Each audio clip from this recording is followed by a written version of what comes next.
right, ladies and gentlemen, boys and girls, we don't know whose turn it is to say it. So right now, what we're going to all do is we're going to have Scott say it. Scott, what podcast are we at?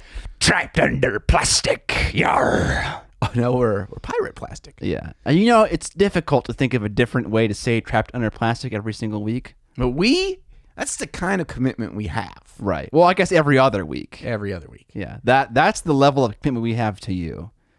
Happy end of season 2. Woo! Yeah, it's our second anniversary. We should have had little pop things.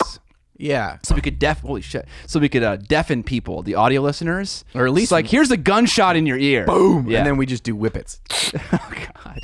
This is a real party. That's the episode starter. Just kick her off. Yes. Good. So Woo! yeah, this is episode 26. There are 52 weeks in a year. That means that this is the year anniversary of season 2. There have been 2 years of bi-weekly episodes of Trapped Under Plastic. Do you feel older now? Yeah, I feel a lot older. I don't feel like we've been doing this for 2 years. No, man, I can remember back to good old deafening roar. Yeah. And we're sitting in your corner on little chairs with the red light underneath us. Yeah. Honestly, Trapped Under Plastic is such a better name. It is. It's so great. Shout out to the patron who helped us come up with that name and also the original concept. Yeah. That was awesome. Yeah. We had a lot of really good name submissions, I remember back then. There were some good finalists. Like top 3 were all good. Yeah. And this one stuck. But I think a big part of why it's stuck and why we love it so much is the fucking logo. Yeah. So, okay, I have a dream of a set where the background is a large version of those letters, like cut out with like a CNC on like MDF painted red. And a little backlight behind them, LEDs behind them, they're shooting. Absolutely. Yeah. And the background is a corner, similar to how we shot originally. Uh-huh. And the 2 walls are just fucking littered in sprues. Oh, dude. They're just like, you can't see the wall. It's just sprues and the big fucking trapped under plastic and like underlit so you can see all that light catching on all those edges of the sprues. Okay. It looks so fucking sick. Okay. This is going to happen. By the time next year, we'll be sitting in that spot. Yeah. Well, maybe not, but we're going to do it. I feel like we can almost guarantee that because there are some big changes coming. Big winds of change blow strong for both of us. Yes. In our individual pursuits and thus the collective trapped under plastic pursuit. Yeah. All the goody peepees are going to be involved and hyper hyped. Yes. For what's coming in the future. Yeah, actually, when we want to make that set, I've been thinking about this. We're going to reach out to all of you to send us your used sprues. Either they can have minis on them or not have minis on them, or have bits on them or no bits on them. Anything to fill the wall with just insane amounts of sprues. Yeah, but not yet. We'll have like a shipping thing. Yeah, we'll shoot up the bat signal at that time, and then too, it's just a tendy.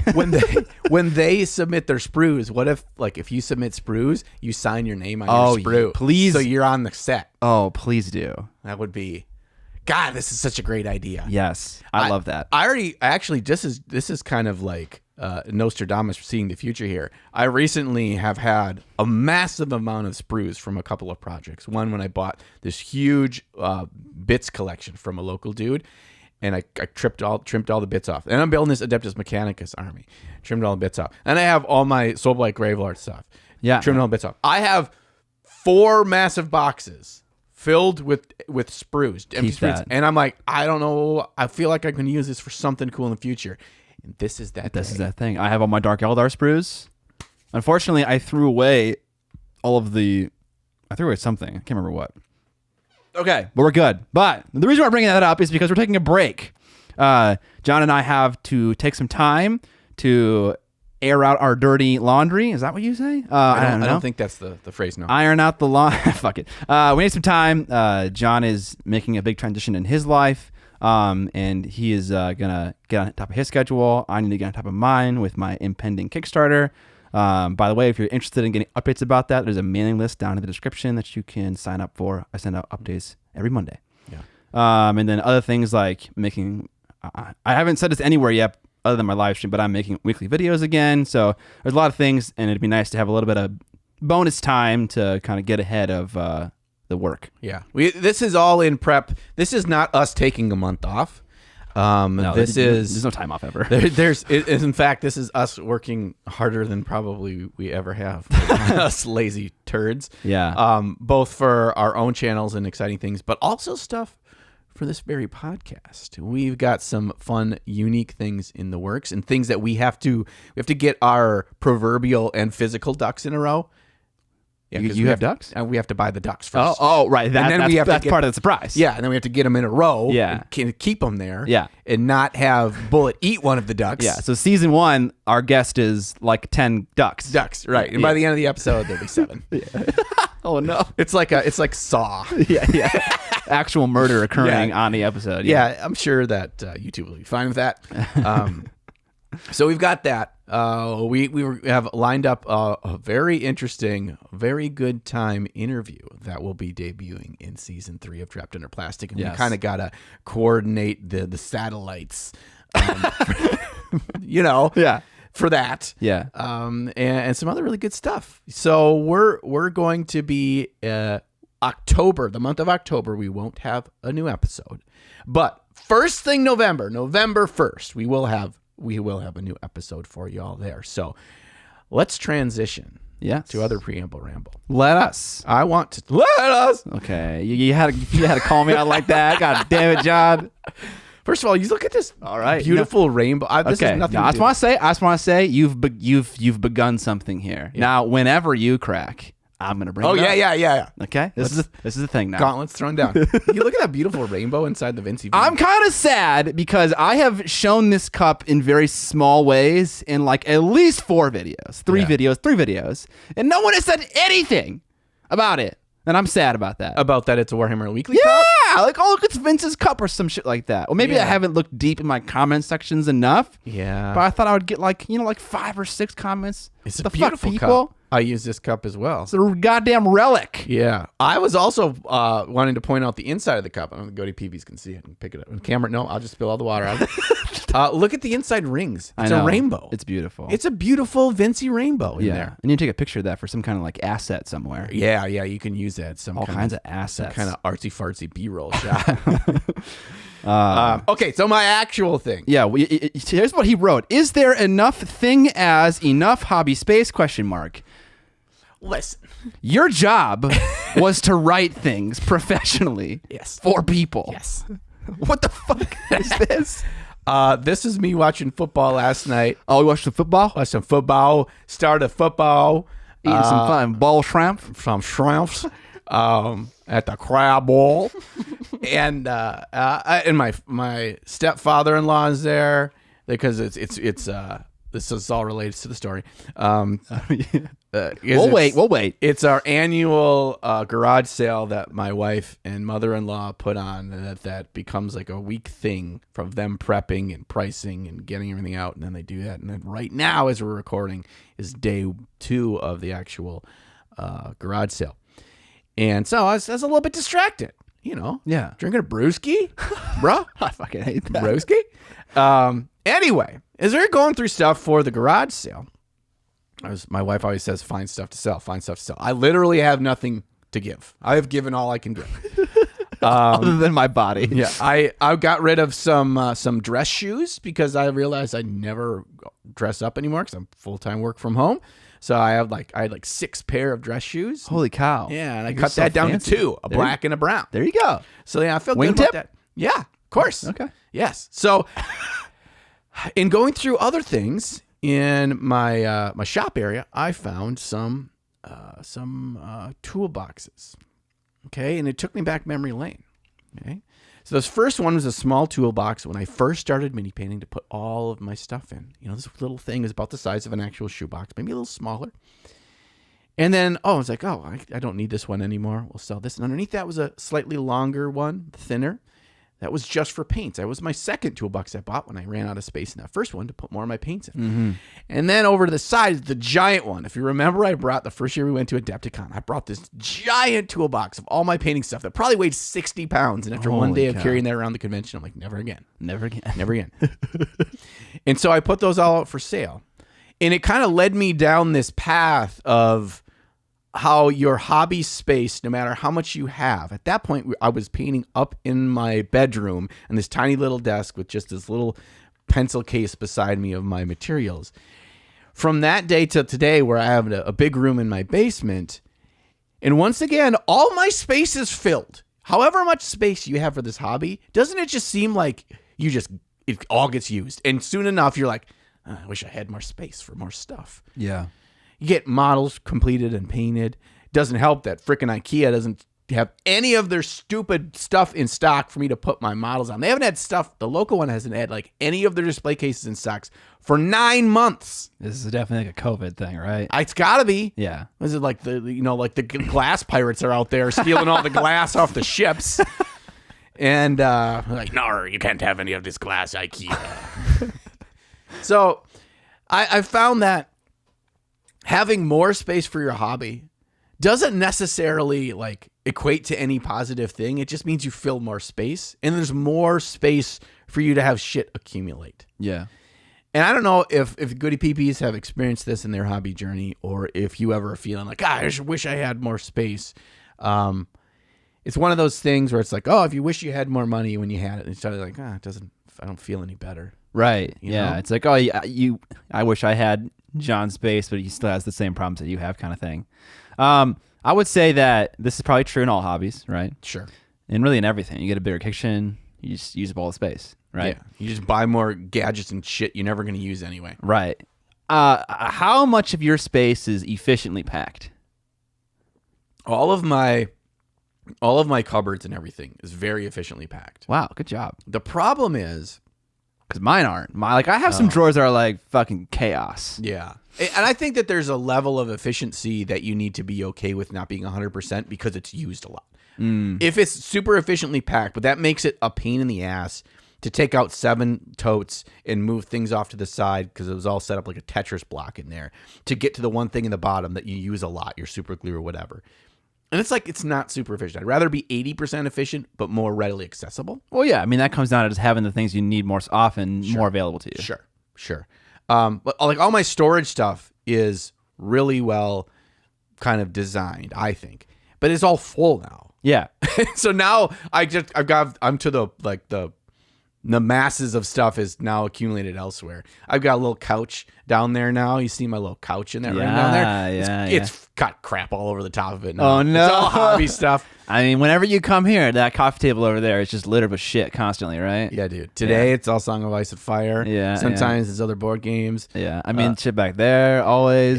Yeah. It's like when you see it in a video, if it looks moderately nice, it's because right before we hit play, we're like, move it somewhere else in the room. Yes. No, I definitely relate to that. A lot of it is camera gear. Which I bet in your closet you have quite a bit of camera gear, right? Yeah, that's packed. Yeah. Mostly with camera gear, also with armies and boxes. Yeah. But yeah, and that's like other kind of stuff too. It's a lot of that camera gear, all that kind of lighting and all that kind of setup stuff, microphones and everything.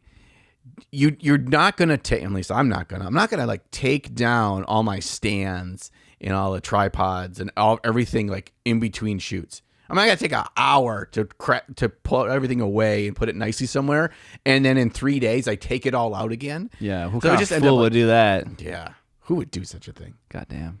So I need more of this like Spider-Man rigging all over. Yeah, I actually saw there are a couple options for this stuff, and this is related. I saw a video. Emil is showing off his new space, and he used a different solution that I used for a ceiling rig. He used these parallelogram, like I forget what they're called, but it's basically a camera on this interesting device that you can pull down and push up, and it has springs in it to hold tension so that you can push the camera up and it stays there, and you can pull it down and it stays there. And these things often come on a rack system so they can slide left and right and then slide backwards and forwards, not with like infinite degrees of adjustment, but like a decent amount.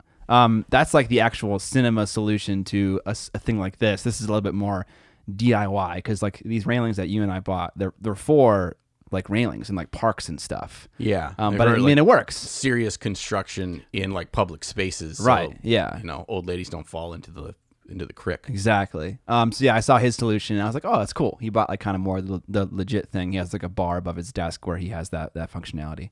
But yeah, a lot of space. I actually have a video upcoming, which is a very exciting topic of organizing my closet. Wow. I know. At face value, it's really boring. But hopefully it's going to be fun discovering a bunch of relics in that closet that I forgot I owned, because I know there's a couple. I'm going to take out all the shelving, make the shelving continuous around the whole outside, and then install a light in there, so that you can actually see what the fuck's in there. Because I know I'm not using that space well. So, are you actually gonna run electrical to that? So there's a receptacle on the wall near the. There's a switch right there. I'm gonna run electrical from there to the light in there, in the closet. So yes, I am, but it's not too complicated because it's very nearby. Sure. Okay. It's gonna be my first project with that though, so I'm expected. Nice. Who knows? I might die. Well, Yeah, it's a risky take. What are you gonna do? What are you gonna do? So let's get on to a little bit about what we painted. Yeah. What? Speaking of little bit, what little bit did you paint? That little minis. I painted a 10 millimeter model. It's designed for a game called War Master, which is an old school GW game. He's actually about 12 or 13 millimeter tall. I made a video about it too. And as the day of this recording, it's coming out this Friday. So you can check that out if you want to. It'll be linked down in the show notes. And this was a lot of fun to paint. It's from a Patreon called Forest Dragon. And he has all kinds of stuff. He has Bretonnian stuff. He has Slaves of Darkness or Warriors of Chaos. He has vampire counts. He has Wood Elves. He has like full races, and you can buy a race on his Gumroad for $60. You get every single unit in the army in STL format, and you can print them out. So I had to go through like several iterations of printing the Amerilabs Test Town. Have you ever heard of this? Yeah. To get the right exposure settings. Because the settings that Joshua Lai sent me for the resin and printer that I use, his exposure is so much lower than what mine is and what mine worked with. Like he was exposing his layers at like 3.5 seconds. I have to expose it like 5.5, 6 seconds, like almost twice as much to get the print to actually work and not fail. Now, granted, he probably prints like busts and stuff like that and not like tiny boys like this. Yeah. So that might have contributed. But yeah. So yeah, I painted this 10 mil model and it was a lot of fun. I learned a lot of things painting this. Interesting. I have one of those little original Warhammer War Master ones. Oh, you do? From Sam gave it to me at our mini get together, and I have plans to paint that. Which one did he give you? A tiny little crossbowman from the Bretonnians. And yeah, he like that dude makes like the little Bretonnian maybe goes up to the dude's like shoulders on that. Seriously, dude. It's freaking tiny. So I have a video idea on do like painting the world's smallest Warhammer because it's an official Warhammer model. True. So, but you freaking beat me to the punch. And I gotta wait a couple months. Yeah, you let it. Yeah, slow down a little bit. The heat. Yeah, heat of tiny models. But yeah, it's cool. It made me want to honestly try out War Master. But like printing an entire army and painting it, I have enough armies on my plate at the moment. I'm gonna slow down there. Yeah. And there was a really good point. I can't remember who made it in our Discord group. Trent. That people that play War Master, that just means they're so tiny. That just means you can have 2,000 of them on the table. Right. And I'm like, touche. Yeah. I take it all back. I'm not interested. Yeah. And then I painted Newt and Victarion for my Greyjoy armies. I started Newt in a live stream, finished him off stream, painted Victarion totally outside, just some normal hobby time. Yeah, normal hobby time. Yeah, what the fuck, bro? Dude, I had normal hobby time too for the first time in forever. Nice. So we didn't even plan this, right? This is just how things go. The last time I was on your stream, I started painting the Gravekeeper, but I can't remember what his name is, from Curse City. Yeah. The zombie leader dude. Yeah. I basically just got like his skin done on stream. Yeah. And then last weekend, my wife and daughter were up at the in-laws, and I had a bunch of stuff to get done for a video and get everything in order. And so I had Saturday night and I didn't have anything to do. And I'm like, I'm not going to make plans. I'm not going to do anything fancy. I'm just going to sit down and finish painting this dude over a couple hours. I didn't do super try hard. I just wanted to kind of look cool, and the skin was to be the focus, and it was fun. A couple hours, finished him up. Right. That's perfect. I saw the post. It looks nice. Yeah, he looks nice. He doesn't look amazing, but he looks cool. I tried to mess with more stuff with this magenta red light on him, and it was cool. It was a fun time. Fun time we had all, and that was just me. Yeah. How much time did you spend on that model, you think? Like 4 hours, 5 hours? Yeah, well, because the time I spent another probably 2.5 at home to finish him, but I probably spent more than that just to do the skin, because the skin is the more try-hard portion of it, but also the kind of thing that on a stream, it's nice to kind of show maybe a whole start to finish of doing one thing like a skin. So Yeah. So I didn't want to put that much effort in the rest of it, because I'm also like, I just want it done too. Thinking about painting Cursed City, thinking about painting stuff for my army. You know, all the zombies are painted to a certain level that I don't want this guy to look like he doesn't fit at all, because he looks so much different or so much better. So Right. Can I commission you to paint my zombies for Cursed City? nope. I mean, like $5 a zombie, sure. Crap. Never mind. I was like, it's kind of worth it. yeah, no. You're like, wait, no, $20, $20. $20 a zombie. But yeah, I felt the same about these guys. Like they're just easy. They're 2 hour paint jobs, 2.5 hour paint jobs.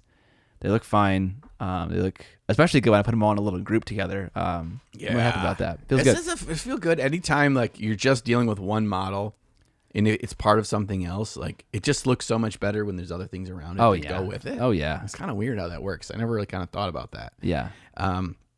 But it's like, don't you feel like when you do kind of more of these, want it looking good, but you're not, kind of go full ball sack on it, that you figure out where you're pulling your punches a little bit more refined and where you're pushing things every time you do it. Every time. Yeah. It's so cool. It feels good. Yeah. I mean, yeah, I totally agree. I feel like you can learn almost every single time you paint a miniature. Yeah. And maybe every single time. And yeah, it kind of just depends on like what approach you're taking. And like, as long as you're being proactive in the process. You owe me a nickel for saying it. Yeah, right. Your fucking royalties. Then yeah, you're gonna learn every single time. Oh, kind of struggle with this paint job, honestly. I'm not very happy with it. No. I'm wondering if you can give me some live feedback on Tup. This is we'll put a picture up, or there already was a picture. I feel like he's got a really big chest and waist area, and then his head's like kind of tiny.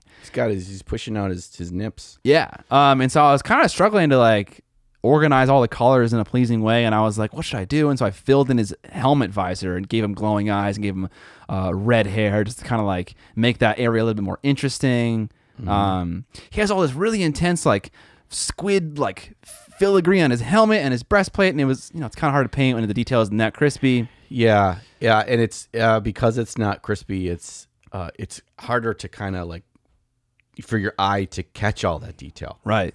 Give me some feedback. First of all, the freaking cloak is awesome. Thank you. The shoulder poof's great. The hair is just the right amount of, it reads as a ginger hair without kind of like feeling outside of the realm of the saturation for the whole piece. Mm-hmm. Hey, we got a dag. My eye goes up to two places. Head and shoulders, obviously, and then to this axe head over here. Yeah. It's nice and shiny and a little bit of red blood, which is good. That's where you want the eye to go. I would say the thing that I struggle with is the thing that you just talked about is really defining all those tiny shapes around that helmet. Because the helmet's very cool, but it is also kind of garbled. Yes. I don't know. I would maybe go back in with the pure black, like dark line. Crisps some stuff up. Yeah, try to, and I don't even know how well that would work. Okay. To well define that. I also think that this is one of those things that would have benefited more from NMM over TMM. Because you can use your control over the light of each of those shapes to define them more, whereas TMM kind of whitewashes everything. It makes it all kind of samey. Yeah. And I can certainly tell that you use some kinds of this like green blue ink to help do that, and that helps some. Yeah. I think it'd kind of push it over a little bit more. Okay. But so I'd be super happy for this to have this quality of deuter in my army for sure. Yeah. All right. Yeah. Oh, the other thing that I painted a Space Marine. Oh, yeah. That kind of came out of nowhere. Yeah. And I've been wanting to do this. I had this idea for a video painting series for a while called 3-Paint Roulette, where I have all of my paints. First of all, I counted them all out and how many I own, and I think it was 497 paints. And this is not including contrast paints. It's not including washes. It's not including inks, because I feel like I can't use those for the 3-Paint Roulette. If you think about this, if you randomly had to pick 3 paints from your collection. You got like a wash or an ink? Well, yeah. You're just kind of hosed, because each of those 3 colors needs to be able to serve multiple purposes. And a thinned paint automatically, an ink or a wash or a contrast paint, automatically hoses you, because it can only do so much. Yeah. It can't work in opaque coats. Right. So I took those out. It was 497 others. God damn. Yeah, and then I do this where I roll dice. I physically are rolling dice and see which of my 5 racks I'm pulling off of. And then I had numbers of how many paints are in that rack. And then I'd roll a 00, because there was roughly 100 in each rack. And I'd roll a 00, and that was the paint I had to use. And I do that 3 times. And the colors, I didn't. There was no magic of video editing in this. Whatever 3 I picked, I used, which I kind of regretted afterwards that I didn't fix it a little bit, but I'm fine with that. And in fact, it made it a lot more fun process and a lot better learning process for me. It looked good. Didn't look like you were struggling. One was it was a skin tone, but it was most like a bronzed skin tone, like someone that spent a lot of time in the sun. It was like an orangish skin tone. It was a lilac color. And then the third was the Nocturna paints, a dark green, woodland green. Oh, thank God you got a dark color. Goddamn, unfortunately, it was a fucking Nocturna paint. That green, you remember using those Nocturna greens? Yes. It was horrific. It was so terrible. What happened? I don't know why they can't cover for crap. They're just so, I'm like, green and blue. If there are 2 paints that you can hang your hat on that will have good coverage and will be very opaque, and they will give you smooth, rich coats, it's greens and blues. Unless you go to a really bright yellow green. Yeah, sure. And green worked because it typically has a fair amount of blue in it. It's terrible. It was just terrible. So it was me fighting this the whole freaking time. So anyway, I'm like, well, why don't I, if I'm going to do 3 colors, why don't I make this a custom Space Marine chapter that uses these colors, right? Because most Space Marine chapters have 2 main colors and then a secondary color. Yeah, like a spot color. I didn't do that. So that was the idea, and I ran with it. And it was really fun to do. It didn't take me super long, but kind of weird. Looks weird. So, no, he looks fine. In the pictures, I wish I would have brought him today. You always say that. I know. I never forget. I never remember to, even though I always remember to bring something to paint for the stream, I never remember to also bring something I painted. It's a lot more, and I purposely want it to be this way, to push that lilac color, to have it, his actual armor goes from the shadows are a forest green, and the highlights go up to a lilac purple. Yeah. So it almost in a weird way looks like chameleon paint jobs on a car, or like an oil slick, where the way light hits shifting. it's color shift. Yeah. So it almost looks like it's shifting of the light is hitting these, and it makes it look like this weird purple. Okay. And then in the shadows is green, and it's kind of cool. So yeah, and actually just that skin tone made a really one color pretty nice copper. Yes. Oh, NMM. Yeah. I was like, well, I got to lean into that for the trim and all the Aquila and all that shit. So yeah, it was fun. I enjoyed doing it. I hope the video does well so I can do more of it, because I really like just have 3 random colors, and you push yourself of figuring out how to best use the tools at your disposal, and you learn, because then you can take that and apply it to your everyday painting. Yeah. I mean, if you genuinely enjoyed the process, who fucking cares if it does well? Yeah. Just make another one. Yeah. Too bad. Yeah. I'm doing it. All right, that's what we painted. Let us know in the comments below if you're watching on YouTube what you painted. Now on the topic for today, which is a retrospective. This is just a shitty clip show episode. We're sorry. We don't actually show clips. We just talk about them. Yeah. This is brought to us by Neil Spears without the S. Right. I mean, Spears without the R. Spees. Spees. Neil Spees. If, as a patron, you can suggest topics to us, and we often take them and use them. I want to give his exact question. Okay. And then we say how we're going to switch it. He says, since we are almost at the end of 2 years, how about a look back at some of your favorite topics, or looking back at some topics that you have better advice on now as opposed to when you had the episode. So I think that there's a couple things I'm going to bring up that will fall into Neil's wheelhouse of his version of the question. I didn't really think about favorite topics, but I'll talk about some of the things that I think are my favorite. Okay. I definitely have some episodes that I can think of without even looking at our channel, but I'm going to also bring up our channel to discuss which ones I had the most fun chatting about with you. It's just in season 2. I'm going to do a little bit over 2 years as a whole as well. Dude, what is going on with mobile fucking YouTube here? Why can't I sort the channel by fucking... Okay, whatever. That's good enough. Okay, so the first thing you want to do is discuss topics that we really enjoyed. Sure. Yeah, you go about you. Let's start with that. Okay. I really enjoyed. I mean, we can do this in chronological order because that's how it is organized here. Walter's topic about why mini painting is so serious. That was really enjoyable to discuss. The next one that comes up is when you and I were sitting here and telling each other what our style is. Oh, that was good. Yeah, and we'll have all these episodes linked in the show notes. That for me was cathartic. Yeah. And it was like, because you think, and you probably think this too, you goody peepees, sprues and spruettes, you probably think like, I don't have anything special about the way I paint. Like I can't paint good, therefore I have no style. And that's not fucking true. I feel like if you've been painting for like any amount of time, there's going to be some consistency between your paint jobs. And to like have your friends sit down with you and be like, you know what, this is what you're good at. This is what you excel at. This is what I've noticed mini after mini. It gives you like this feeling of ownership over your process. And so, yeah, it felt really good to do that. Yeah. I think there's a bloodline that runs between both of those topics and maybe some of the others that you glanced down that I'm guessing will fall in this category is one of two things, maybe a combination of both. One of them is they didn't necessarily, the way the conversation ended up going wasn't necessarily the way we had thought it would in our head.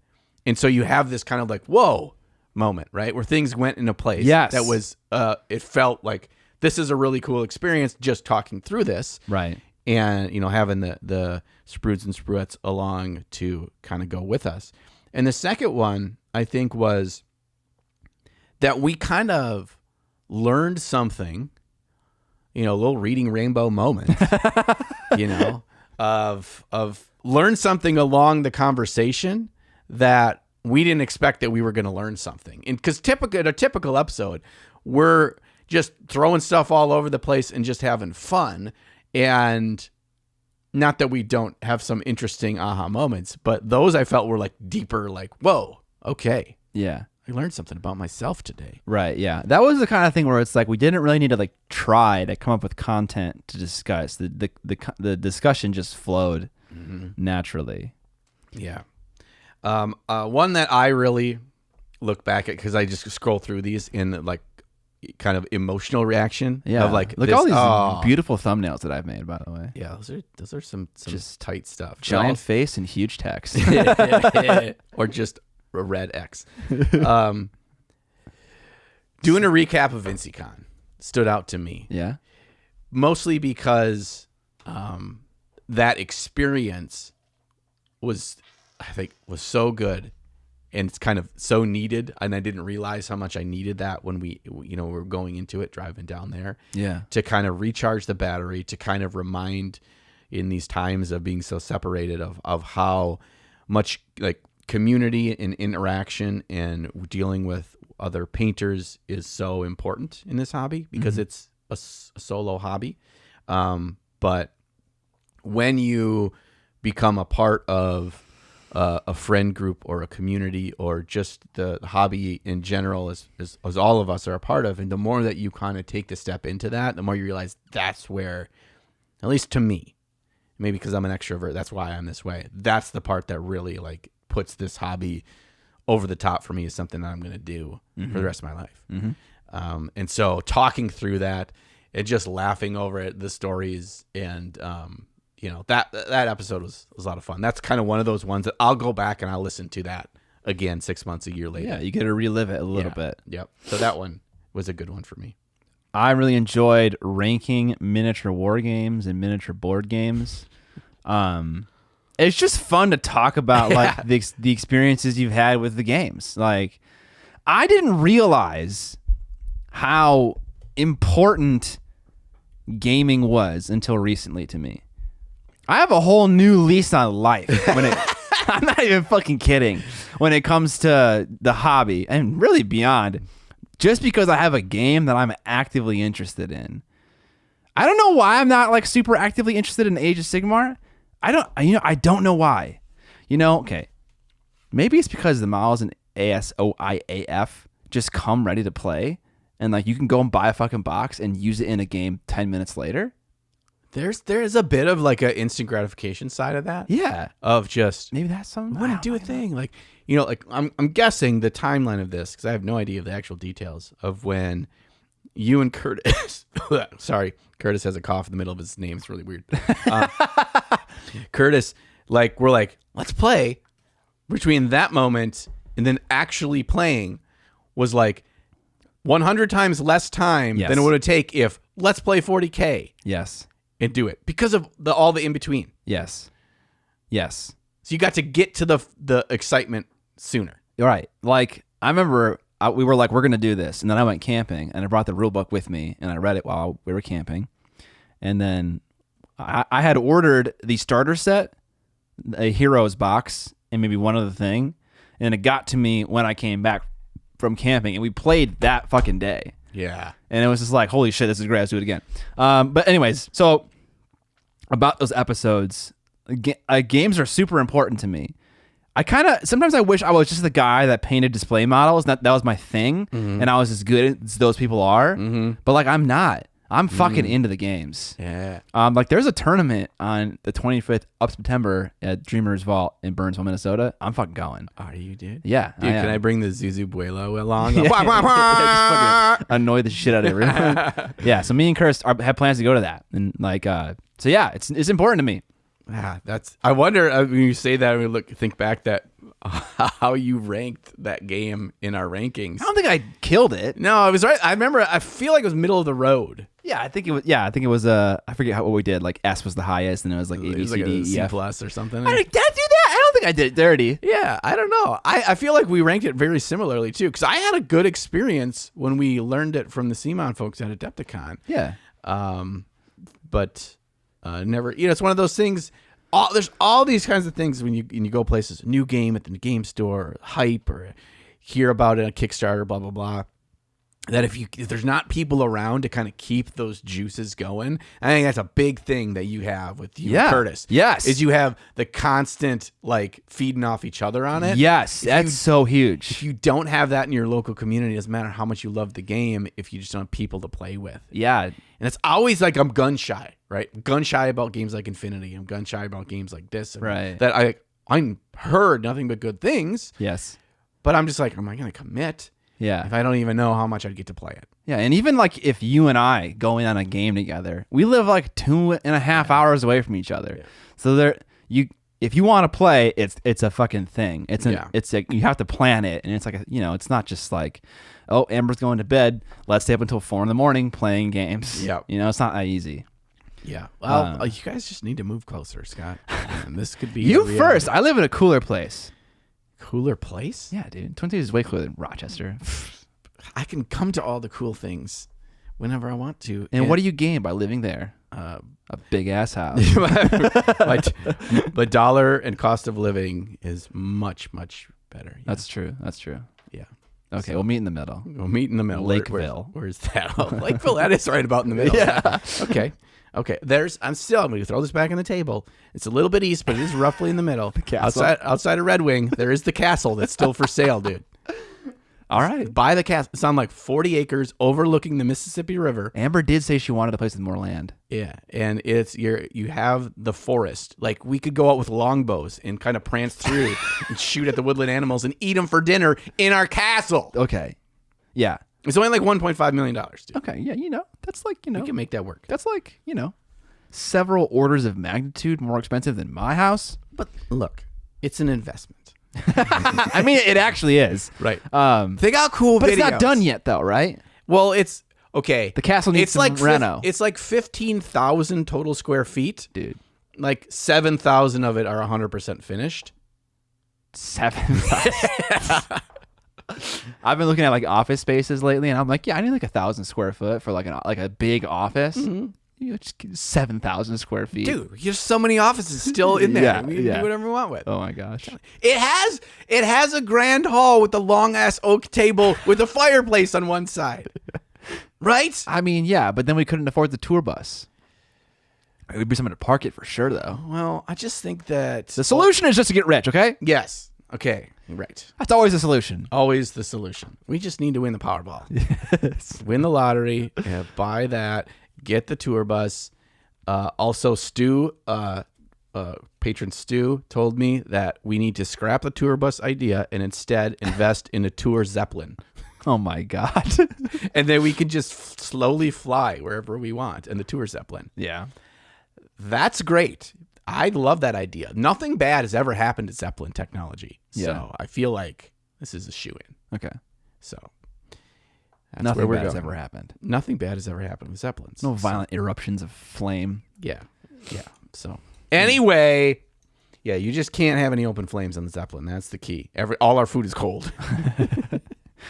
Even a microwave will set it off? I don't know, but I'm not willing to take that risk. Is there any other episodes that jump out of you in the last? Oh, we're back to season 1 here. Season 2. I feel like I enjoy the topics that can only exist in a podcast. So like the very first episode is recasting miniatures. Okay.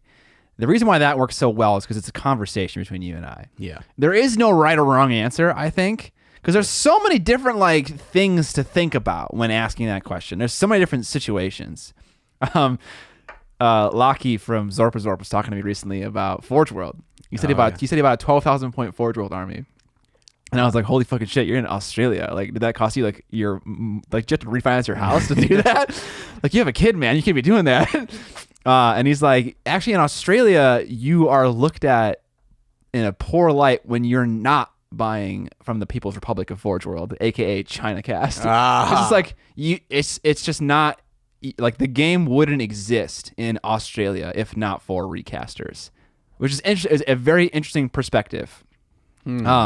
But like there's way more angles to talk about with it in that episode. So I like topics like that where it's like this needs a conversation to go over. There is no right or wrong answer here. In your typical YouTube or Twitch stream format, it doesn't have that evolution of a conversation of points back and forth and looking at them from different perspectives. It's just the format of a podcast leads itself into that. And I think that's one thing when I look at over the last 2 years that maybe not consciously or every time consciously, the way we look at the topics that we discuss and choose what we discuss and choose what we don't discuss, because we, believe it or not, we do really quickly figure out what we're going to have the topic be on. And I think that's where our brains are going with it. Yeah. When we choose and what we don't choose. And that's something when we go back to the wonderful goody peepees that suggest awesome topics for you to think about in a topic that you want to suggest is there a conversation is this a conversation podcast piece, or is this something that would work better in a YouTube video? Because if it's something that works better in a solo YouTube video, those are typically not topics that we choose. Like we've had a couple of suggestions where it's like, what about like a topic about like a technique? And it's like, for a technique, I feel like you need visuals, right? Yeah. You need to show it. And also a technique has like a process, which is very good for being scripted. So that isn't more of a conversation. Yeah, like the question is, why is Manny painting so damn serious? That is a great fucking topic, and we're not trying to put it on you, but we're just giving examples about like what makes good conversations. But we are putting it on you. Yeah, Live or die, this is your fault. Honestly, a lot of our best topics and best episodes were all your ideas, and the worst ones are also your ideas. So suck it up, Buttercup. Yeah. All right. What else? Just when I'm just scrolling through this. I mean, the interviews are always fun. We had Ben Cantor here, and he brought a fresh perspective, and we have a few other people we'd like to interview that are actually local to Minnesota. They're actually Golden Demon winners from the 90s and early 2000s, and they have a fresh, different perspective. As much as I love John and I love myself, we have kind of the same opinions on a lot of things. Yeah, it's really hurting the podcast numbers. It kind of is. And so when we had Ben in here, and Ben was like, "Man, there are some things you say where I'm just like, I'm turning this shit off." Like, it's like, okay, I want dissenting opinions. And so like to have we have a Don Haney. I'm gonna meet with Don at a coffee shop, I think, on some Monday. Can I call him the Don? We can call him the Don. Yeah. And we want to have him on. He's an old school Golden Demon winner, and like he is. I met him at that basing clinic I did at the park. Oh, you guys were doing free basing in the park? We were doing free basing, yeah. Well, not that kind of free basing. But yeah, so he was there, and he was such a pleasant person to talk to. And so we're going to try to work out a time for him to come and chat about like his angle on the hobby and his perspective on competitive painting and what that meant and what it means now. And like that's so valuable. So yeah, so having guests is always great because then they offer a fresh new perspective and you can have conversations with them. And yeah, if we wanted to have dissenting opinions and controversy stuff, I mean, I'm all about calling him Boomer Painter right from the get go. Let's get him on the wrong foot. Let's get him off kilter. Get him a little bit salty. I don't know if I want to have controversy. Oh, what? Okay, fine. Yeah. All right, the Don. The Don doesn't listen to the podcast, does he? I think he might. I don't know. We'll find out in the comment section. God, I'm sorry. But yeah, so episodes with guests are good. Yeah, and I think one thing when we look at the kind of evolution of the podcast, I think I don't want to say we burned ourselves a little bit with guests at the beginning, but I think we didn't know what we were doing. No, we didn't. With guests, and I don't think that we were good hosts and set up our guests to have as good of an experience. Man, I don't know if they had a good or bad experience, to set them up for success. Yeah. In the right way.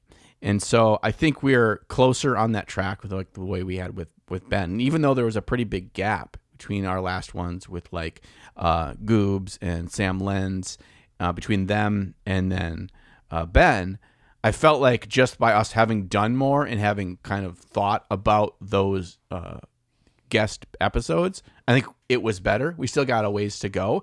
And like I said before, that there are different kinds of podcasts. Some kinds of podcasts are a person and a guest, or the hosts and a guest. And some podcasts are just the one talking head or just the pair, and it's always the pair. It's not very often that there are ones that are kind of both. That you kind of swap back and forth. You're kind of known for one thing or the other. And so I don't foresee this podcast turning into constant guests, but I think that'd be exhausting. Yeah, it would be. And you know, we end up putting a lot on their shoulders. And you know, oftentimes in these podcasts that have guests, they're like celebrities, or they're used to this stuff. They're experts in their field, and they're used to speaking to you know, stadiums of people or teaching or whatever, blah blah blah. And oftentimes our guests are just really cool people, cool painters. Yeah, and they are the topic. Yes, so it's like a lot of weight. Yeah, and then at a certain point too, when you are the topic as a guest, how do we keep that fresh and unique? You know, we have people like the Don. That's a great one because it kind of writes itself, right? You know, but you know, we just get Duncan Rhodes take me home on here. I mean, I would have all sorts of meme questions to ask Duncan, but after doing that for 45 minutes, I don't know what actual real questions I would ask him. I'm so interested in Duncan. Yeah, we would that would be great. Yeah, I would do a psychological profile on him. Oh yeah, definitely live. Yeah. Yeah. I would love to have like reward tiers for the podcast. And I've told you this before, where it's like when we hit a certain number of patrons, we'll fly out this guest. Yeah. Because I would fucking fly out Duncan Rhodes, Sarastro, ML, Darren Latham, Ben Comets. Oh my God, like Alfonso Heraldez. I would fly out so many different people to be guests because that'd be so cool. Yeah. It wouldn't be like a regular thing, obviously. No. But yeah. I think that's what we're looking at, what we looked and learned in our first 2 years and like applying that moving forward is that guests are going to continue to happen on Trapped Under Plastic. It's going to happen organically. It's going to happen as it happens and it makes sense and the stars align and that kind of thing. Until we can buy that mansion, we make enough money and then we fly everybody out here and then we'll do it whenever we want. I mean, also, if I fly out guests for the podcast, that means that I also get to use them in my YouTube videos. So, double dip. Right. Yes. Tax write-off. Okay. Let's see. Okay, so I want to transition from some of the episodes that were our favorite and kind of look at the higher end of what I wanted out of this podcast, what I thought this podcast would be, and 2 years later, what it is. Okay, yeah. I'm just going to sit back and listen to this. Okay.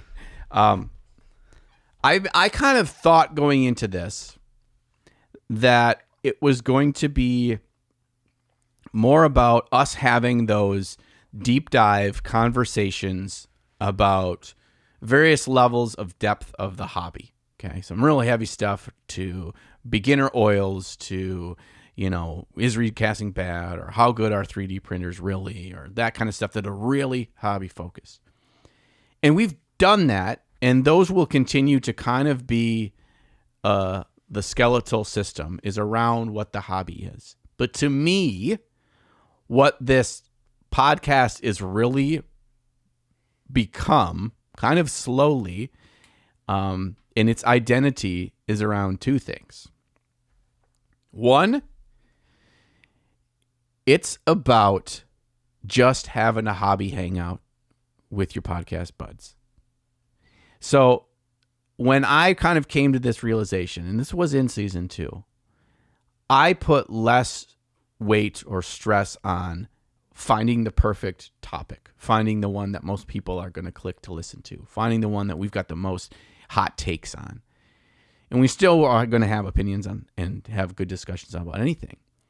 But if we're just here and we're just having fun and we're just doing the hobby thing, and you're listening while you're doing the hobby, or you're listening while you're driving to work and you're thinking about your hobby, or whatever it is, I think that's what I want this to be. And I think that's what it's kind of evolved into. And I love that. Because I think that just says, look, we're going to always have a million things to talk about. But if we're having fun talking and we're making it a fun environment and it's about the keeping the hobby, alive in those times where you can't do hobby or you're feeling like you're solo or you don't have anyone to hang out with, that's it. I think that's the lifeblood. Because you can have the skeletal system, which is the topics, but that's still it's a freaking corpse, right? That's unless we can raise it from the dead. I mean, yeah. Yeah. I was like, we're necromancers, but we're not. Yeah. I mean, that's what we're doing in October. We don't have any episodes. We got a lot of necromancy research to do. Interesting. Yeah. Do you agree? Do you have a different take on that? I do have a different take. Okay. Let's hear it. Let's hear why I'm right and you're wrong. Well, I think what you're saying is definitely important. If our podcast can be hobby motivation for anyone, that is amazing. And that is a priority. But I almost feel like we can talk about literally anything and it would be. You know what I mean? So to me... You talking about cheesesteaks? No. Well, we could. Okay. Tonos? Okay. Anyways, Jersey Mike's has a pretty solid cheesesteak. Are you serious? For a chain. Yeah. Local chain though, right? Yeah. I think Jersey Mike's, it's Jersey Mike's. I'm guessing it started in New Jersy. Anyway, you're right. It's a sandwich place. I had the cheesesteak like a week and a half ago. Tell me. 7.5 out of 10. What was on it? I ordered it. If there aren't 3 fucking ingredients in this thing, I'm going to rage. Or 4. Caramelized onions. Yes. Decent quality meats. Yes. One more thing. Provolone. Sure. You can get it with peppers. Don't you fucking dare. You put green peppers in there, and I immediately throw it back in your face. Get this sloppy shit out of my face. They don't have whiz. Okay, that's a problem. That's a bit of a problem. Yeah, probably And that's why good. it's if this has exact same sandwich, bread is really good. Okay. If it had whiz, this goes Conversation. This goes from a 7.5 to an 8.2. There we go. Wow, 8-2. Yeah, dude. Okay. Yeah, dude. Nice. Yeah, so what I'm trying to say is if we can talk about literally anything and be a source of hobby inspiration, and when I say literally anything, I mean like what we're doing now, picking the topics the way we are. Can we also at the same time pick better topics? So here's my problem. I like high quality stuff. I want to make high quality stuff, and I feel like I am definitely pulling my punches on the podcast, and I hate that feeling. Oh, see, I don't. Yeah. I mean, I acknowledge your feelings. Yes, thank you. So, but like, there's no easy answer to this. If you want the podcast to have higher quality topics, you need to spend more time on it, and we don't really have more time to spend on it at the moment.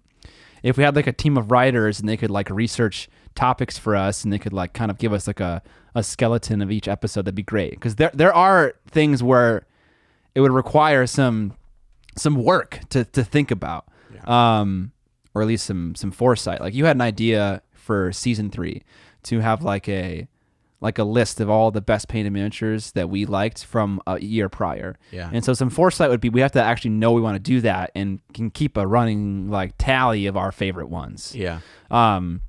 So that, like any improvement that I can think of in my head just requires more time, which is a resource that is not mineable, unfortunately.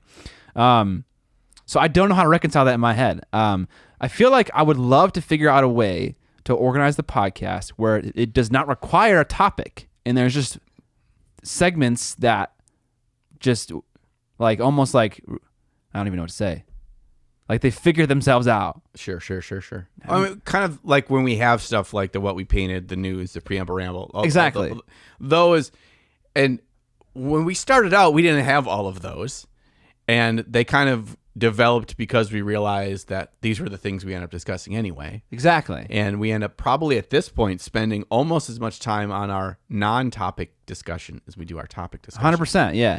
Which is like not a bad thing. So like if it could exist, like if there were no topic, then there would be no expectation that there would be like a deep dive thing. And then in my head it'd be like, okay, well this is just a fucking free for all. Who cares? Right. And I'd almost be more okay with that. Because like my thing is like I would rather not do or not advertise something in a certain way, and then do it in a shitty way. You know? Yeah. And we're not doing it in a shitty way. Well, sometimes, like full disclosure, we will decide on a podcast topic the night before or the morning before we record it, and so and I feel like that's obvious to you sometimes. It's okay, maybe we don't think very intensely about what we're discussing at the moment. And I feel bad about that. You should. I don't, but you should. I know, but so whatever. Like, okay, I feel bad about it. What's the solution? There is none. So that's where I'm stuck with the podcast at the moment. Yeah. I get that. I think that having a topic for the title of the episode, that if you just like it, I mean, I guess you could just call it season 1, episode 2, season 1, episode 3. Like that won't work. That's going to make it harder for other people to find us. Exactly. Right? Yeah. We have to have some kind of angle. But this kind of leads me into my second thing of what I thought the podcast was to what it became. I thought it was going to be more of like what you're discussing there, and it ended up evolving into us just goofing around. And it just so happens that we both like hobby. Yes. And we talking about tendies and dew suckers and goody peepees and whatever. And you know what? I look forward to that. I look forward to us goofing and laughing over stuff while we're talking about the hobby and cheesesteaks and whatever. 100%. I also enjoy that. I think whatever success we have had up to this point, there's a Venn diagram of what's led to this. People coming back or people subscribing to the podcast, which you should if you haven't yet. Absolutely. Yeah. I think that's that we got the skeleton, we got the muscles. This is the heart. The heart is the word to goofy dudes, and we these are the conversations that we have otherwise. Yes. We just don't have the camera rolling. Exactly. Almost every single episode. You can do a little behind the scenes here. And I probably have said this before. Almost every single episode, I get here, dogs greet me, Amber says hi, Scott comes out of his editing room, we have a little chatty chat, we're getting stuff set up down here, and almost every single time, one of us says, we should stop, we need to talk about this on the podcast. Because the things we're already talking about. Happened today. Yeah. John was talking about DLP resin printing technology, and I was like, this is related. Yeah. So it's just the stuff that we talk about otherwise. So how do we make it something that changes every episode? There's enough of a change that it keeps it interesting with different topics. But at the end of the day, what's bringing people back in multiple episodes is not the topic. It's the fun we're having while we're doing it. And we want you to be a part of that. That's true for YouTubers as well, right? Yeah. Like people that come back for the person, not for the content all the time. Yeah. Yeah. I was going to say something that I forgot. I agree with everything you're saying. Also, we need to work harder.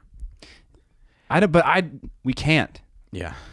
I mean, we can, but there's amount of, gotta work smarter. There's time and there's resources, and resources can mean a lot of things, but a lot of it's due to other obligations or other priorities and other things we have going on. If we were Joe Rogan and literally 80% of what we did was just do a podcast, that'd be so much better. I swear to God, guys. The podcast would be? Yeah. Oh yeah, but do you want to do that though?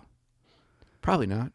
Like, I'm too much of a ADHD. I want to always be doing something different. Yeah, oh God, yeah. You know? I mean, YouTube is, it might be a little bit mind-numbing for you at a certain point. Because every video is different. Every topic is different. Every new thing I'm painting is different. Every way I approach it is different. I feel like if I'm getting better at the thing and I feel some confidence as I'm growing, yes, but I also get to keep it fresh, that's my jam. So I think that... Right, yeah. I should explain what I mean by that. At a certain point, you will discover a rhythm, editorially, videographically? No. And it will work for you. And then you'll be like, fuck, I'm doing this part of the process that I hate. I was watching Goobs' video about what he does in a week. And he talks about how this is the part of the editing he hates the most, and I totally agree with him, is going through your audio and finding all the shit he takes, cutting them out, and putting it together in a way that sounds like you didn't edit it and it sounds natural. I hate that part. And so there's all these steps that you're going to eventually figure out, and then you're going to hate, and then it's going to be like, fuck, this is boring. But then when you can edit a different video, it's a lot of fun. Yeah. But I think this problem that I'm having in my head stems from the fact that I don't consume podcasts. I consume YouTube like fucking crazy. And so I know what other people do, what works for them, how to innovate in small ways. But podcasts, I don't listen to very much. So I don't know what goes on in that space. I don't know like what's allowed, like what innovation would look like, etc. So I rely on you. I think you need to find a podcast that really kind of gets your juices flowing. That could be a really good Song of Ice and Fire podcast. There I'm going to could be on one. A Song of Ice and Fire podcast? On the Table Gaming is having me on an episode.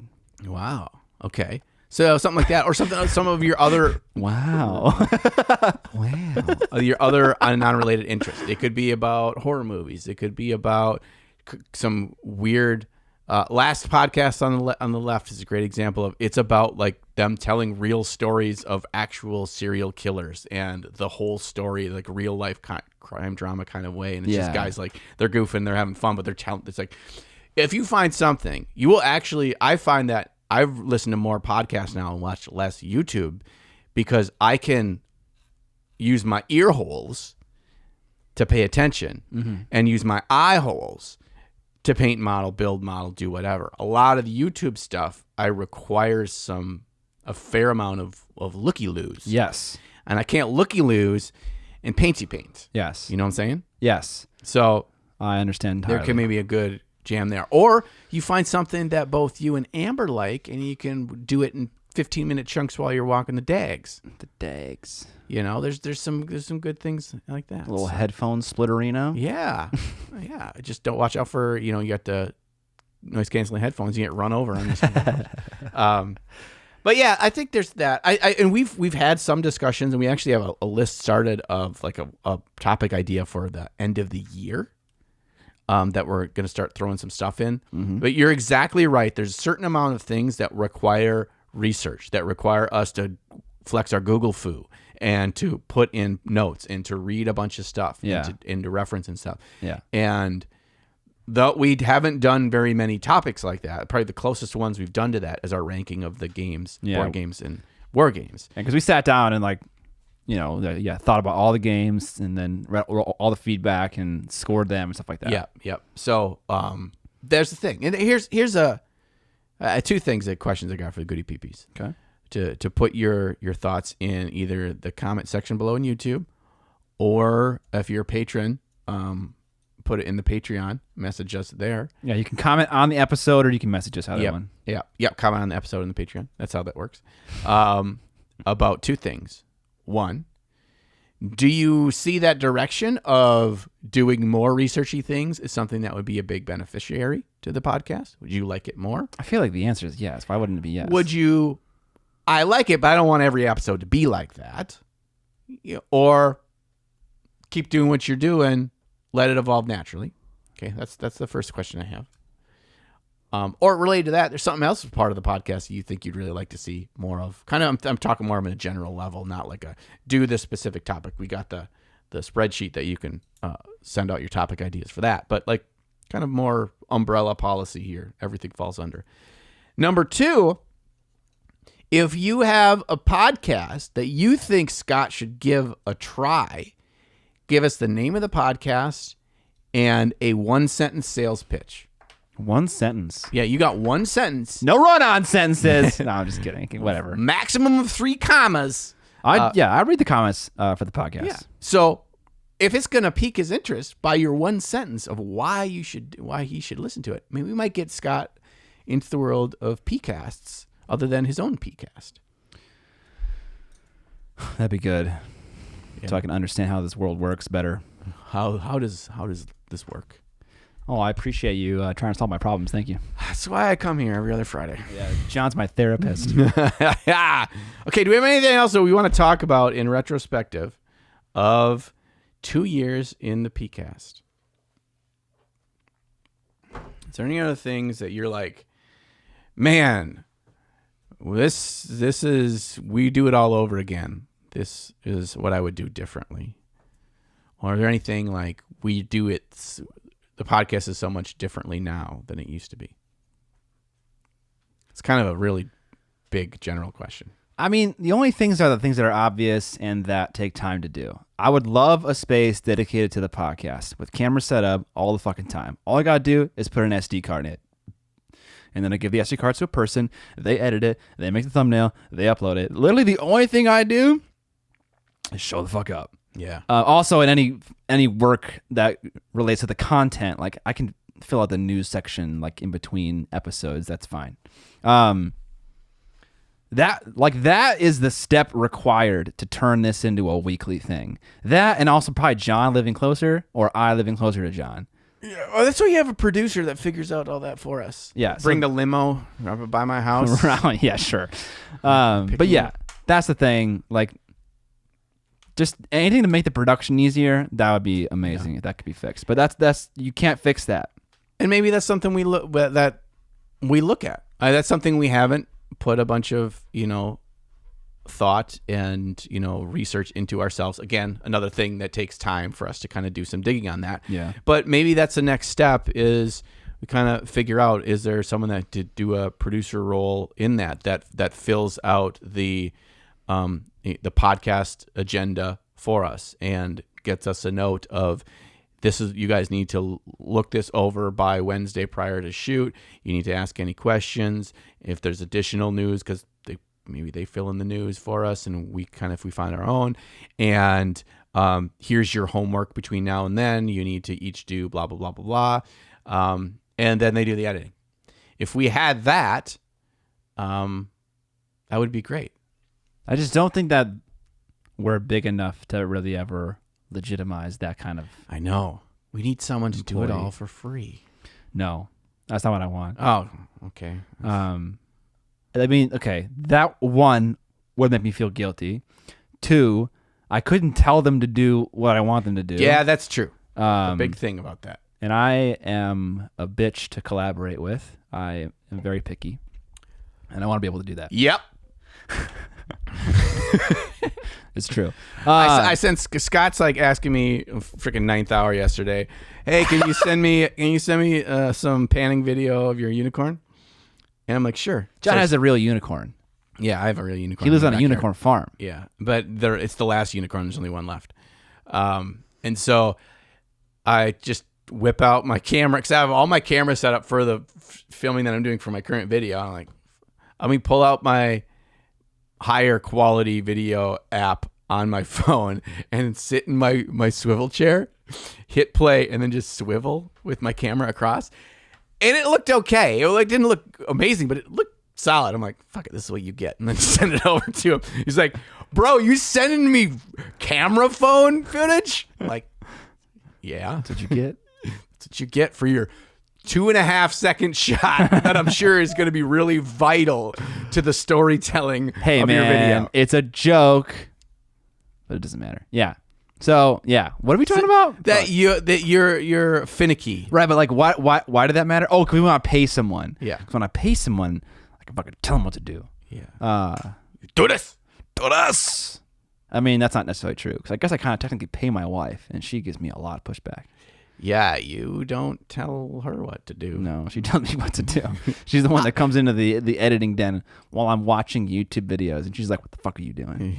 Like, get back to that time. It's research. I'm doing research, honey.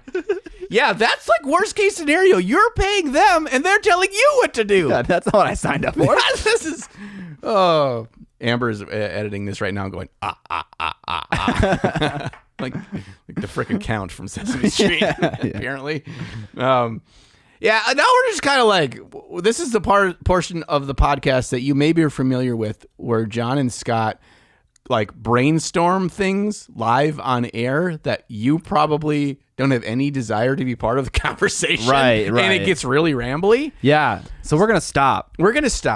Let us know your thoughts about literally anything we discussed in the comment section below. I've got to say this though, because we've gotten a little bit down the negative track in the last probably 30 minutes on this topic, but I want to end us on a positive note. 2 things.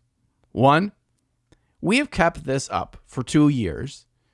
Granted, it's not weekly, but you could set your clock to every other Monday, and you can say that's patting ourselves in the back, but how many podcasts out there you can set your clock to, right? And that you know there's going to be an episode. Granted, until we take our fun little time to improve everything in October. Don't think about that. That we've stuck with it. And that's like 98% of podcasts don't. Like, you fizzle out and you don't have a regular schedule, and it's kind of haphazard and whatever, and your podcast dies eventually because of that. So I'm proud of that. We've stuck to it because we're not quitters. First of all, I think that's one thing that we have for us. Like, we're gonna do this thing. We're gonna do it. So pat yourself on the back for that, Scotty. I have a hard time. Well, I'm not patting yourself on the back for you. So no, I'll ask Amber later to pat you. Okay, thank you. Okay. Number 2. This is more fun for me today than it was 2 years ago when we started it. It's more fun. Okay. Because it's evolved into a thing where we're having fun and I'm not stressing about as much of it. Yeah. And it's more natural. And it is, if you ever meet us on the street and we're not like this, you can call us out. But I tell you, we are not good enough actors. Yeah, no, this is definitely how we talk to each other. Yes. And this is how we talk to you when we see you. Yeah. We will see you. Adepticon 2022. We do painting classes again in person. You want to come to a painting class with us? It is tomfoolery and skullduggery for 2 straight days. So it is us. This is fun. I enjoy you. And so us enjoying each other after 2 years, I think if it was going to implode, it would implode by now. Yeah, that's true. What John's saying is we're here for life. Yeah. Yeah. Bad Boys for life. I haven't seen a single Bad Boys movie. Yeah. Is it worth it? Yes, they're entertaining. Okay. They're entertaining. The first one. Yeah. Yeah. I mean, I also enjoy having conversations with you. There is no one else in the world that I think this would work as well as it does with. Well, I mean, that's not true. Okay. There's someone else in the world, but like, I don't know who they are. And it's not worth like trying to find them. Like, right? Yeah. He lives in North Korea, so there's no way I'm ever going to get to meet him. Yeah. Yeah, no, it works. I guess I didn't think about that. I didn't know that podcasts would just stop making episodes. Did you? This is also going to pat ourselves on the back as well. But I looked at the numbers not a couple months ago. In terms of if you combine our audio listeners from the podcast sites and YouTube, what percentage do you think we have in all the podcasts, like existing podcasts in the world? What percentage do you think we fall under? All podcasts in the world. How do we rank in terms of our listens? Yes, and an average listen. So where do you think we rank? I don't know. I estimate too low and I look like an idiot. I estimate too high and I seem like I'm fucking prideful. Follow yourself. Yeah. Top 10%. We are in the 97th percentile. Okay. Yeah, that's pretty good. Right. Now, to put that into perspective, there's a bazillion podcasts out there, right? Because everyone can do one and have an upload. And so that was based on numbers for average listens per episode amongst all podcasts that have had a podcast episode go live in the last calendar year. Okay. So you could just have had one and you're put into that number. So, and we're on this little stupid niche hobby. Wait, it's not stupid. I take it back. It's not stupid. It's a little dorky, like random. It's a subset of a subset. Like and that's just it. So I'm like, I'm happy. I want to continue to be happy, and I think I will continue to be happy as long as we do this podcast. And if we don't, then I'm gonna be super sad forever. Yeah. At this point, we can't do it because it's John's lifeline. Yeah, it's all I've got. That's not true. All right, that's our ending on a high note. Let's get to the next section of the podcast, Which is the news. Newsy news. Still have no jingle for that. Although I don't think we need one. We have no jingles. I listen to fantasy football podcasts, and there are some tiny ass fantasy football podcasts that I listen to that they have like jingles and the announcer saying, like the pickup and drop segment. And it's like, we don't have that. Do we need that? Maybe we don't. Okay. I feel like I'd feel like a pro if we did. Yeah. Then we'd have to stick to actual segments instead of our talking about cheesesteaks. It'd be like, you could do a thing where it's like, oh man, it's time for a tangent. And it's like cheesesteaks. No. Yeah. We need. You can't plan tangents. We need the sound bar. You need the radio sound bar. Yes. Right, where you can just have it go the Blair horn like bwah, bwah, bwah. Yeah, just play that we want. Yeah, I would just push all the buttons all the time though. That'd be dangerous. Yeah.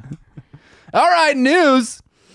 I kind of got this first one wrong a little bit, but I now have it right. Oopsie daisy. Originally, I wrote that Cool Mini or Not and Backer Kit are exclusive partners, and that's not entirely true because Backer Kit still works with other clients other than CMON, but CMON only works with Backer Kit now for their post-campaign stuff,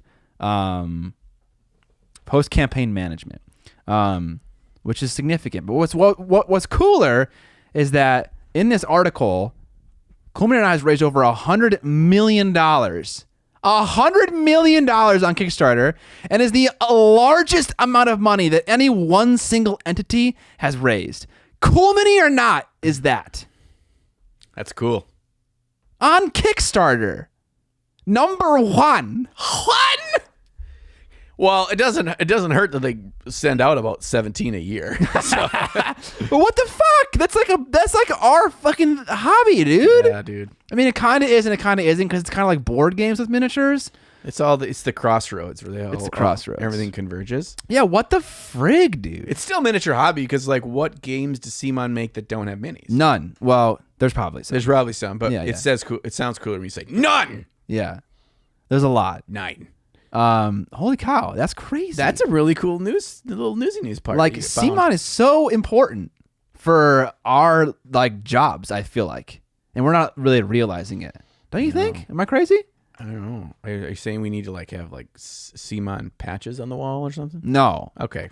But I just feel like we just talk about Games Workshop constantly. And like, well, not in the last couple episodes. We're all talking about Song of Ice and Fire. That's true. So now you're talking about CMON. That's true. So it's just like, yeah, that was so significant. I was like, shit, dude. We're diversifying our portfolio here. You do like Spotlight. What we did like Spotlight. We did like Maker Spotlight. What does that like episode look like? That means thinking and doing work and contacting them and contact. Yeah. That would be a cool idea. Someone had a great idea for a podcast and was like, you should talk about each region of painters, significant painters from that region, and the styles you see in those regions. And I was like, cool. That's fucking a great idea for an episode. But that requires some work, you know. Which probably talking to people too. You know, you want some interviews of like, you know, what do you think of your style? Like, right. Then we can go back and be like, actually, we talked to Sergio Calvo Rubio, and this is what he said. Right. See, that'd be cool, but that again takes some more time. Anyways, yeah, that was cool. I read that little blurb.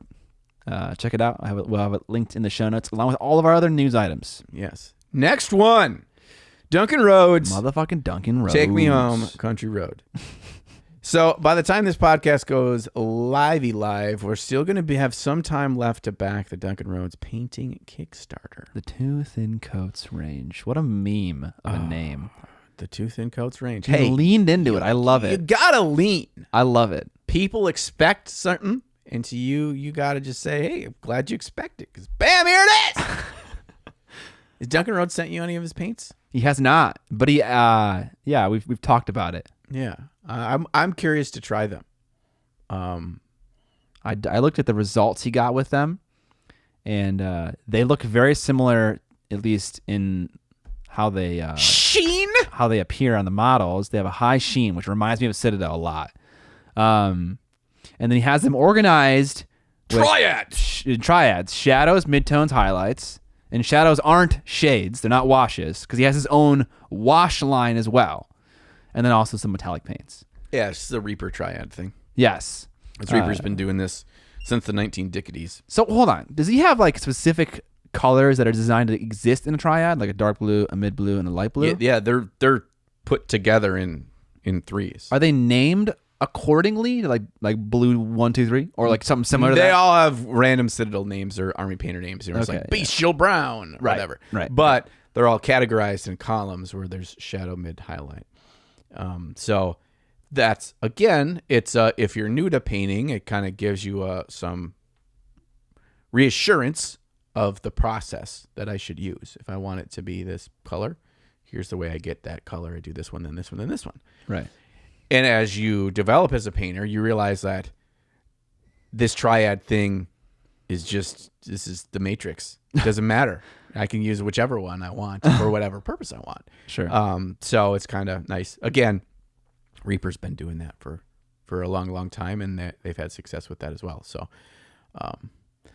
but he doesn't have like the total GW ripoff of base, layer, and whatever, like the categories, the weird categories. I hesitate to call it a ripoff. Yeah, I don't think. I think he's not ripping off right the base, layer, dry brush, whatever. Right. I don't think anything, at any point, if someone were to make a paint range, we could say anyone's ripping anyone off. Yeah. Because there's just a lot of them, right? And they all kind of have their thing that they do. But yeah, I love the Kickstarter page. Yeah. As someone who is thinking about how to organize a Kickstarter page, his is very fucking clean. And I'm like, it's very easy to tell what you can get and what you should buy and what they cost. And it's just like, it doesn't go on for pages and pages and pages and pages. Yeah. So I appreciated that about that. Yeah, it is not the mile-long scroll. No, I did notice that as well. It took very good advantage of being succinct and each thing having a purpose and not just because you have infinite space to use infinite space. Yeah, that's really good use of real estate. I didn't think about it that way, but now that you mention it, like I have seen many a scroll fest. Yes. Scrollomatones. Yeah. A couple other things on this. One, as of this recording this morning, he's almost reached $1 million. Jesus What Christ. the literal F All y'all need more paint? No. Hey, I'm all for people having success. Congrats, Duncan. Yeah. That's amazing. Yeah. Hey, good luck making all that paint. I just pictured Duncan in his garage with like a 10-gallon drum. He's just like mixing yellow Over a cauldron. I'm sure that's not how it actually works, but it's funnier in my head. So I am all for success for any individual or any company in this realm, even if, and I'm not saying I dislike this paint. I'm not saying I've never tried it. I'm not saying I dislike Duncan. So I want to make that clear. Whether I like their things or don't like their things, if people are having success, that means that there is a market for it. That means that the hobbyists are enthusiastic and they have money to spend. And over time, the cream will rise to the top and we'll know what's the great, what's the not, and we'll have all sorts of options, more importantly. We'll have all sorts of options. Here's what I'll say. If you're a content creator who makes your own paint range, you got to use that shit in all your videos. Maybe not exclusively, but maybe like 80%, 85%. Because if you're not, what message is that sending? Yeah. So you better have made a good fucking paint range because you're using that shit. Right. You tied your horse to that, Duncan. and even if like you're like, oh, I'm not good, but I'm going to use it. You're making videos and all your viewers are like, okay, he's using that. It's terrible. Now I'm not even watching any of your videos anymore. Right. So like, yeah, that's the dangerous road. That's the boomerang you got to look for on the come round. It just comes back and smacks you in the face. And I'm sure Duncan has made a great paint range. Yeah. But like that's just me thinking about it. You know, if I'm in my own paint range, I couldn't use Chimera as much as I want to. I couldn't use Scale 75 as much as I want to anymore. And now, that'd be a question I'd have to think about in my head. Right. That's a good question. I hadn't considered that. Yeah. Another weird thing is the Kickstarter being fulfilled in Philadelphia. Yeah, on the streets of And Philadelphia. And I don't know if you know anything about Duncan, but he is not from Philly. What? He is a British man. Yeah. Along with his other partners, also British. I just thought that was South Camera Philly guy. accent. Oh, yeah? Yeah. Never been. So, yeah. I was curious why that was happening, but you pointed out it's being manufactured by Transatlantis Gaming? Transatlantis Games. Which is not Atlantis Miniatures, I think, because that's a different company that makes really crispy models. Correctamundo. Transatlantis Games, yes.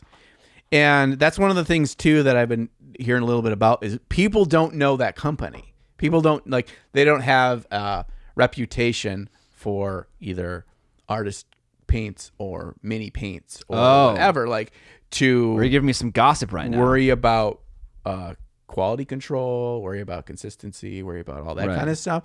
And I'm not saying they're not going to step up to the plate. Sure. But I'm just saying that's one of those things people are scratching their head of one, Philadelphia, two, by Transatlantis Games. It's not by Duncan Rhodes Painting Academy, whatever.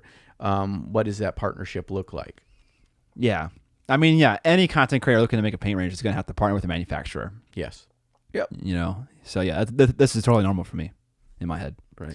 Yeah, I look forward to seeing what happens when the dust settles, what the opinions are about the paint. I might buy some to try out in a potential upcoming video about reviewing literally every single paint range that exists for our hobby. That's a pretty big Pandora's box you open there, because it's people are going to say it's impossible. Yeah, people are going to say, well, you didn't have this and this. Well, you missed Turbo Dark's color shift paints. It's like, well, I can't really paint a whole fucking model with Turbo Dark color shift paints, can I? I mean, you sure as hell can. I can try. You can do it. Everything's going to be super shifty. Swifty. Yeah, you can paint 55 minis with that stuff. There's a fucking reference for you. Whoa. Let's see what else we got here. That's it. Oh no, there's another one. Yeah. I want to give a little shout out for a Kickstarter that recently launched, and it will still be live when this episode goes live, but only for I think a couple more days. Not a sponsor. Not a sponsor, because nobody believes in us. Terrible Kid Stuff released a new Kickstarter on their amazing goblins. And they got some other stuff in this Kickstarter that aren't all just goblins, but these are resin miniatures of the highest quality. Yeah. Super fine detail, super crispy, so much personality in these goblins. I just freaking love them. Yeah. It's so weird you put this in here because they are sponsoring the video that is coming out today. And I have some gobos in my little area over there. Oh, they gave you some gobos for that. Yeah, they gave me like 5 or 6. And I have from the previous campaign that they did as well. And truly, the casts are phenomenal. Yeah. The one thing is they smell bad. You know how when you get a resin model and it smells bad sometimes? It smells like trash? Yeah. They smelled like trash. And I don't know what that means. But the casts are fucking nice. They're so good. Yeah. Oh, I want to paint one of those. I would surely love to paint a Terrible Kid Stuff mini in one of my future videos. That's all for the news today. Welcome to the end of the podcast. We're so happy that you made it to the end. Thank you very much. John, walk us out. All right. So as we leave our tour for today, on your left, you're going to see the Bat Caves. Now, make sure that you don't touch the walls, as your fingers could leave behind alien organisms that could kill all the bats. That's actually true. You're not supposed to ever touch the walls in caves when you're... Yeah, because you can like breed bacteria and stuff in there that will murder all the bats, you bat murderer. That concludes our tour. All right. I don't know why I decided to start typing a message in Facebook Messenger and our outro, because Vince was talking to me. He was like 52 minutes, put out a video today, and he's talking about it. I want to talk about it too. All right, yeah. Okay, you walk us through it, and I'm going to tell Vince, don't talk to us. We're fucking recording the podcast. If you like this podcast, which is like hit or miss, and you want to support it, there are a number of ways you can do it. You can buy our shirts off of our Teespring. John is not wearing one right now. He's wearing one of his own shirts because he is a fucking shill. Just kidding. And that one was dirty. Where do you get this one? This one you can get my YouTube channel or ninjon.net. Ninjon.net, baby, in 2021. Let's go. Woo! Anyways, you can buy shirts with the podcast. You can also support us on Patreon, where you get access to an extended episode where we talk about our favorite minis that we've seen from other painters in the last 2 weeks. We talk about new things we've tried, and we also give feedback to one of our patrons. So obviously, as a part of being a patron, is you get to submit your models to get feedback on. We do an episode. It's about 30 minutes of extra content. And you also get to submit topics for us to kind of go over in an episode, and we credit you during that episode. Today, the topic was from none other than Neil Spees. Neil Spees. I'm going to say it like Spears without the R. Spiaz. I don't know how that works. But yeah, you can also watch our episodes with ad block disabled. We run an ad every 30 minutes. And you can give us a little review on the Apple Podcasts and the Stitcher Podcast. You can tell your nerd friends about us. And update on the text conversation going on right now, live on the podcast filming. I said, Vince, don't bother us. We are performing the podcast, performing the podcast. And he is officially trying to commandeer this podcast. He says he has fucking Ben has a message for our podcast. Yeah, now Ben Cantor has chimed in and says that he has a message for all of you. So we're gonna waste a little bit more time and see what outro we have, for all of you. And we actually don't have to waste time, because since this is edited after the fact, we can just stop talking right now and then go to the part where he says something. All right, here's how we're going to end this final episode of Season 2. Hey, goody peepees. Remember me, Ben Cantor. I hope you're working on your Golden Demon entries, because I'm watching, and I will curse you with ballsack cancer if you don't deliver. Or vag cancer if you don't have a ballsack. I mean, yeah. The views expressed in this part of the podcast do not condone what all the manufacturers of this podcast believe in written consent as part of the FDA. Have your pet spayed and neutered. Bye. Bye.